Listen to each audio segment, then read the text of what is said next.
Hello everyone, welcome back to another video.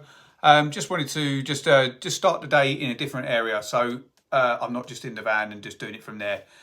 So basically I've got a few jobs on today. So first job is a tenanted property, and it says no heating, but we'll have a look when we get there. And then I've got a few other jobs and stuff like that, and I think there's a thermostat in there that's faulty, and I replaced that over as well. So we'll go through that, and yeah, there'll be a few bits throughout the day and stuff like that. So hopefully another good video. And thank you again to everybody who keeps on liking and subscribing. I'm getting close to that 2,000 mark now. So yeah, well happy with that. So yeah, just let's keep going. And yeah, hopefully as well, thank you to everyone who keeps messaging me saying like the videos are helping and stuff like that. It really means a lot. And I'm glad that what I'm learning as I go through is helping everybody else as well. So because we've got to start somewhere. So yeah, let's get to it.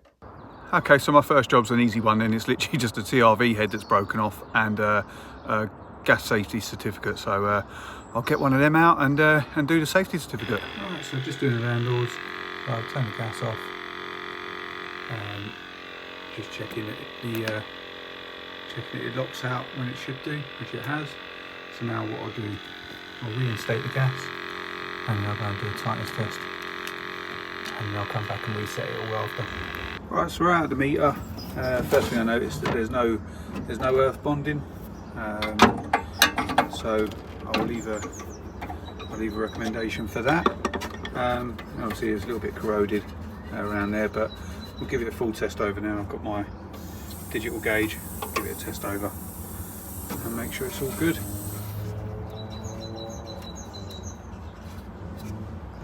Right, so we'll do our first tests, 7 to 10. See, it's rising, so we'll double check. But anyway, it's 7 to 10 for 2 minutes, and then we'll do our 20 to 21, 1 minute, and then we'll do our final tightness test after that. So we'll let this settle down. It's probably because it's cold, you know, it's minus 4 I think. So yeah, right, so we've just turned up to a green star, which you can see the green light's on, so we know it's working, saying that sometimes the rads get hot, sometimes they don't. So I'm going to have to get down there, have a look at these two valves and see what's going on. Right, so they're both open as we speak. So they move across lovely. What I'll do, I'll turn it off on the programmer. So come up here. Oh.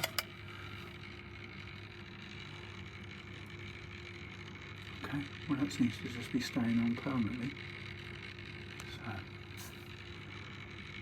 okay. What I'll do, I'll turn the power off.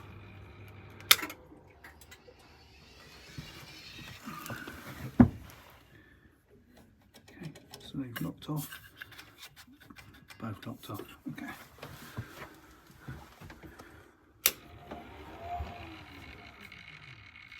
Maybe this thing's playing up,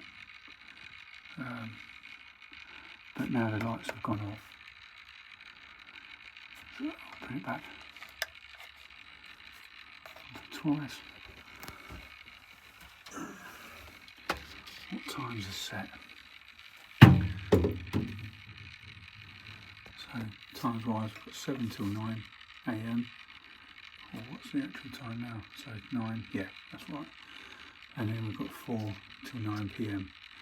Okay, so I'm just wondering, because this was obviously stuck on, because it had gone past. So yeah, okay, maybe it's this thing that's playing up. So we'll give it a boost, because I've got it set back up to where it was before. Okay, so it brings on both. And yeah, so they're both moving across. Just wondering maybe whether it's not been wired right. That shouldn't come on at the same time. And maybe that's why it's getting too, because the lady's complaining that the hot water's getting too hot. So maybe this has not been wired right. Right, so if we look at the back here, we've got neutral and live, which is fitted right. Then we've got 3 and 4. So 3 is hot water on, and central heating on is 4, which is absolutely fine. What I'm going to do, I'm going to change this back plate, because I'm wondering maybe whether the signal is getting across maybe. I don't know, we'll find out. Right, so the old box was left here because this has been replaced. I don't know how long ago, but it's been replaced. So just having a look through the old box and found the instructions. So I've changed over the back plate anyway. But basically if you look here, so you've got fully pumped, which is what this system is. Because you've got, you know, pump, S-plan. Yeah, so P and control, allowing heating and hot water to be selected separately, and function separately.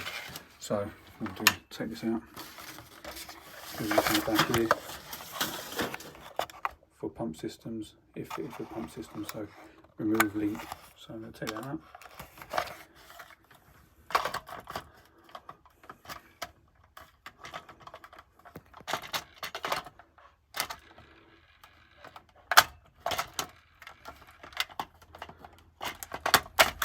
Right, so I've got it back on again, so let's just try it again. So we'll advance it. There we go, so it's coming on separately now. So just the zone valve for that. Make sure it's motoring across. Yeah, lovely. And there's the old back plate, so I'll get rid of that. But yeah, just reading of the instructions has helped save this one. So yeah, I'll reset the time for the customer and job done. There we go, so we've got heating on its own. Pump's now on, valve has moved across, and but heat going just to there, so nothing going on the hot water valve here, so that's locked off. So perfect. There we go, job done. But yeah, as you saw in that one, basically the pin was still in on the back of the timer, so every time you're boosting or pressing the advance button, they're both coming on.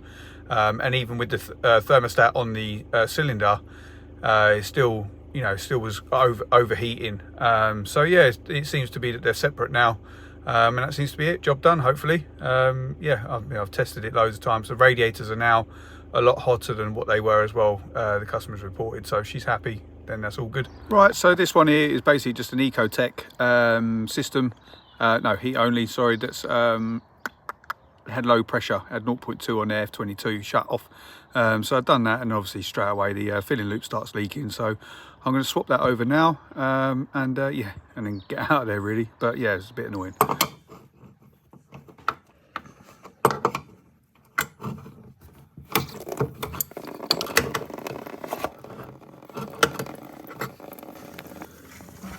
I'm just going to change this over here and change the hose, because that's all good.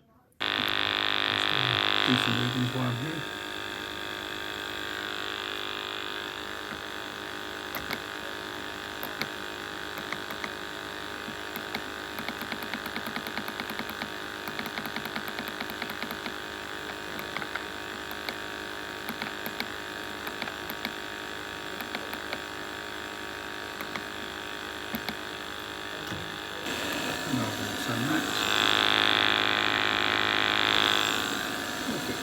Right, so I'm probably just going to have to justify myself why I changed just that one valve, and there's no backflow prevention and all that sort of stuff. I know the water regs and all that sort of stuff, but I'm just into repairing the issue. That was an extra issue that arose from that job. So yeah, it was just low pressure, but the valve was leaking. I didn't really want to leave it, so I thought I'd just best off just swap it over and just save any callbacks or any issues, so that's why I've done that. And also they did say that their mains, they've had trouble with their mains leaking in the past, or the stopcock leaking, so I thought I'm not even going to entertain it really. But yeah, it's working, that's the main thing, and it's been there like that for years. But yeah, the backflow prevention one that was on there was on the wrong side anyway.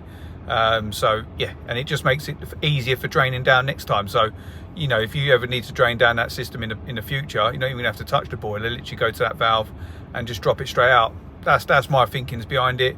I go there, so it's just the main. That's my that's how I'm going to justify it to myself.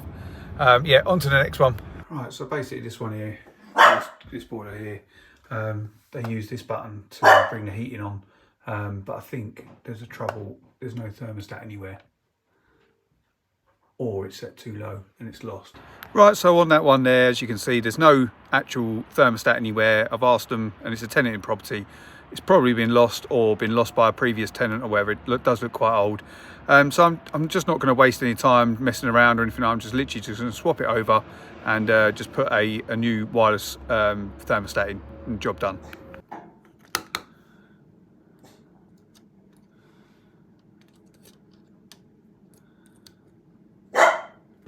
Right, so now I'm back in the van. I'm in the warm. Just thought I'd just go over this why I replaced this. So there was no thermostat anywhere. The tenant said that they couldn't. They've never had one. They used to press this this test button and it would go on and off. But they were saying that it wasn't staying on very long. So I'm assuming it was just locked up, just tripping back out, unless there was a thermostat somewhere that they didn't know about and it was set to low.